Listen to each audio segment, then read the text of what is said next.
نقاشی مناقشات کجا رو بسیار دیگر کردن به وجه خیاط نقاشی کردن.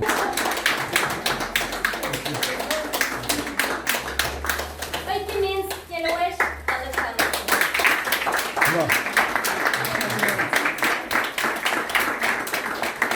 Og i dag så det 1 år siden Yellowish kom tilbake fra sin reise.